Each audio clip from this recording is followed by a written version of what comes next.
basically doing is you're passing a law that's making it illegal for people to work. Because that's all it does.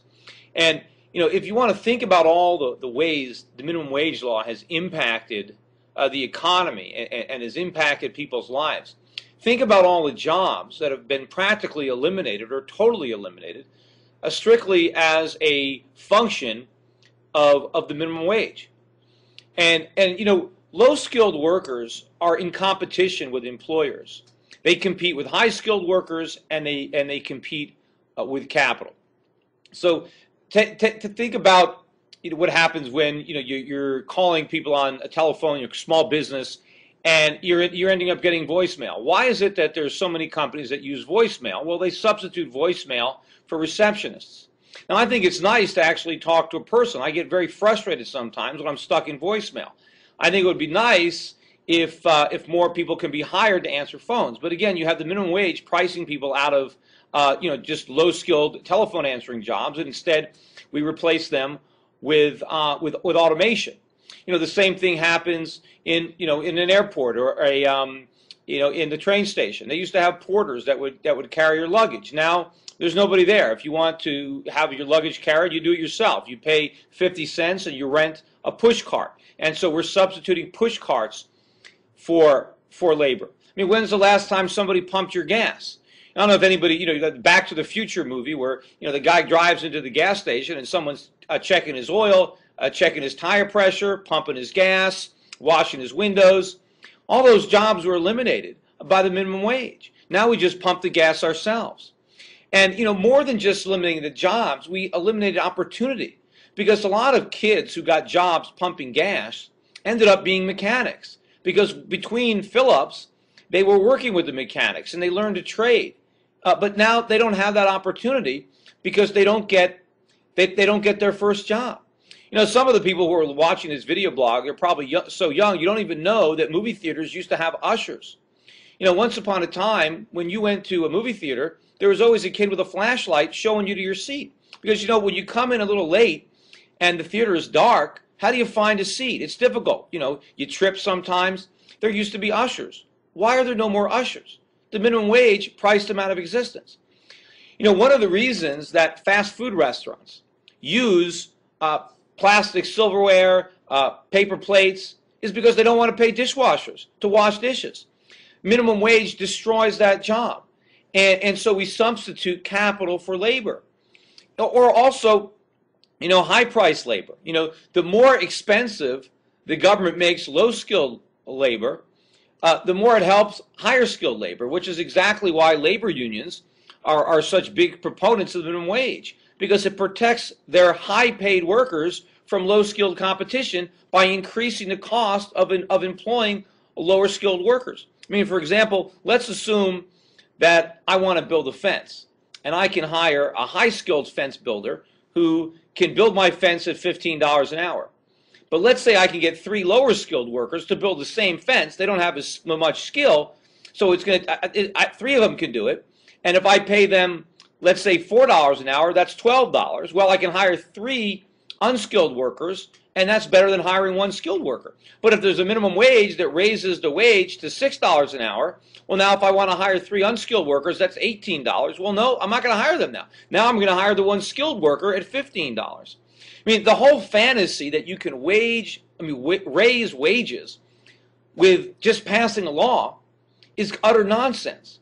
Higher wages come from higher productivity. There is no shortcut, and the government can't legislate that. And if the government simply says you have to pay a wage above a certain level, then people who are not that productive are out of work. You cannot force a company to hire somebody when they're going to lose money in the process. And if people are looking to provide the lowest cost product, they have to control their input costs, which includes labor. And if you drive up the cost of labor, we're going to find a substitute. We're going to find a way around it. I mean, look at supermarkets. You can see in a lot of supermarkets now, there's a lot of self-service. There's a lot of, you just scan your own stuff. In fact, speaking of supermarkets, when's the last time somebody bagged your groceries and then walked them out to the car? I remember when I was a boy and my mother went shopping, she never carried her own groceries. There was always somebody to take the groceries all the way to the car and put them in the trunk for her. They don't do that anymore. You're lucky if you even have a bagger. Generally, you bag them yourself, or the person running the cash register is also doing the bagging. And as a result, we wait in longer lines. There's a lot of this. I checked in here at the Bally's Hotel, and when I checked in, there's 10 different checks or registers, but there's only 2 people working. There's a long line. Why aren't they hiring more people? Wage laws. Anyway, enough on that subject. You are about to enter the Peter Schiff Show. Wage part of it, because again, I get this quite often from people who want to take issue with me.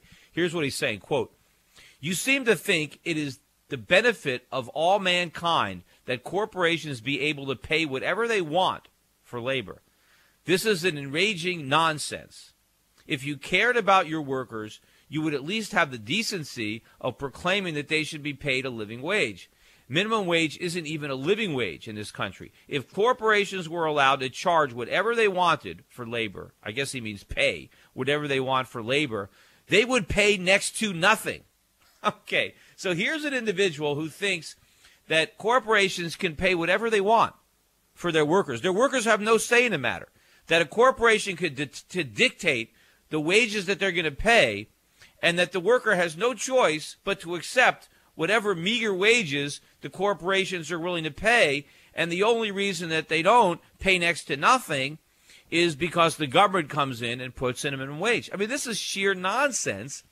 Obviously, look, I'm an employer. I employ a lot of people.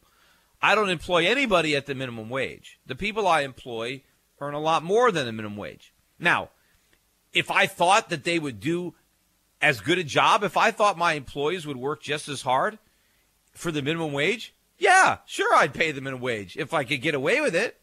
Why? But why can't I? Because after all, if I could slash the pay of all my employees to the minimum wage, I'd make a lot more money myself. So why don't I just do that? Well, because my employees would quit. There's competition. This is a two-way street. The wage is determined by both parties. Corporations just can't pay whatever they want. Because you got to convince. This isn't a slave society. People are going to sell their labor to the highest bidder. So it's competition that determines what the wages are, not corporations. They don't just decide what it is. The market determines what wages are going to be for particular occupations, for particular skill sets. It's not a corporate decision to make. And, of course, all individuals have a choice. They can work for somebody else or they can be self-employed.